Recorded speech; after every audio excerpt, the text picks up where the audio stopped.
Perjalanan panjang kasus pembunuhan berencana Nofriansyah Yosua Huta Barat atau Brigadir J yang dilakukan bekas Kadif Propam Polri, Ferdy Sambo CS, hampir memasuki babak akhir. Pemeriksaan terhadap kelima terdakwa yakni Ferdy Sambo, Richard Eliezer, Ricky Rizal, Kuat Ma'ruf, dan Putri Chandrawati juga telah usai. Jika tak ada perubahan, Majelis Hakim telah menjadwalkan sidang pembacaan tuntutan terhadap kelima terdakwa pada pekan ketiga Januari 2023. Dimulai dari terdakwa Ricky Rizal dan Kuat Ma'ruf yang rencananya akan dilaksanakan pada Senin 16 Januari 2023, disusul Ferdy Sambo pada Selasa 17 Januari 2023, serta Richard Eliezer dan Putri Chandrawati pada Rabu 18 Januari 2023. Drama kasus pembunuhan berencana Brigadir J ini sangat menyedot perhatian. Publik dibuat penasaran dengan lika-liku keterangan yang disampaikan semua terdakwa hingga akhirnya satu persatu mulai menunjukkan jalan terang. Mari kita flashback sedikit perjalanan kasus Ferdy Sambo CS ini.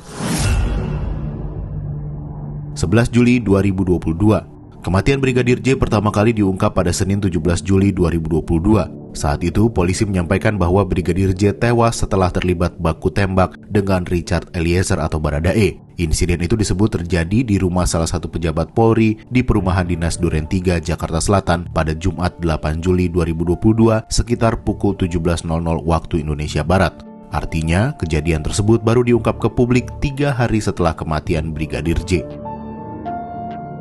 Sejak awal banyak pihak mendesak Polri menonaktifkan Sambo dari Kadif Propam karena kasus ini melibatkan orang-orang terdekatnya.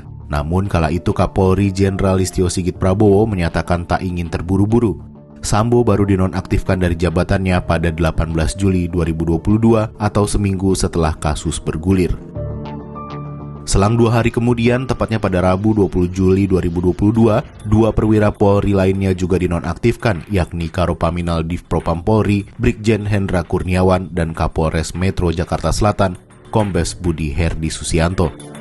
Hendra disebut-sebut melakukan penekanan terhadap pihak keluarga untuk tak membuka peti jenazah Brigadir J. Pada tanggal yang sama, polisi juga mengumumkan telah mengantongi rekaman CCTV di sekitar lokasi TKP yang bisa mengungkap peristiwa kematian Brigadir J.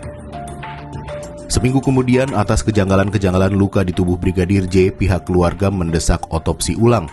Polisi pun mengabulkan permintaan tersebut. Pada Rabu, 27 Juli 2022, digelar otopsi ulang terhadap jenazah Brigadir J oleh tim dokter forensik yang berasal dari eksternal Polri.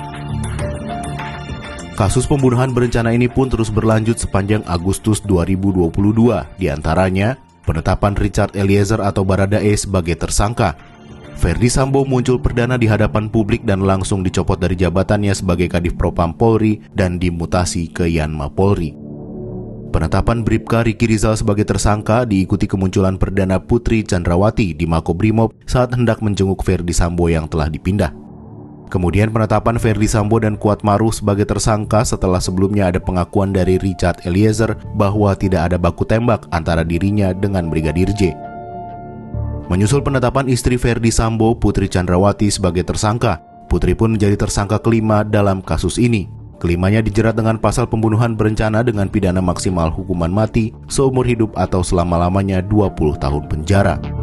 Perjalanan kasus pembunuhan berencana Brigadir J di bulan Agustus 2022 ditutup dengan reka ulang atau rekonstruksi kasus di Duren 3 dan Rumah Saguling.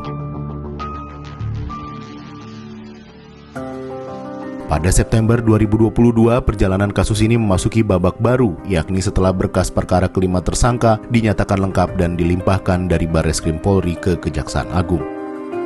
Memasuki Oktober 2022, Kejaksaan Negeri Jakarta Selatan resmi melimpahkan berkas perkara Ferdy Sambo CS ke Pengadilan Negeri Jakarta Selatan untuk bisa dimulai persidangan perkara kasus pembunuhan berencana Nofriansyah Yosua Huta Barat.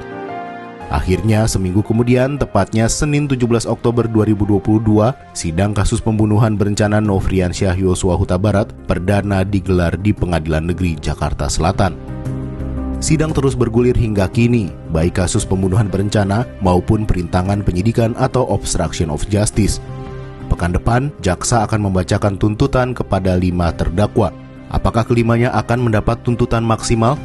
Kita tunggu saja.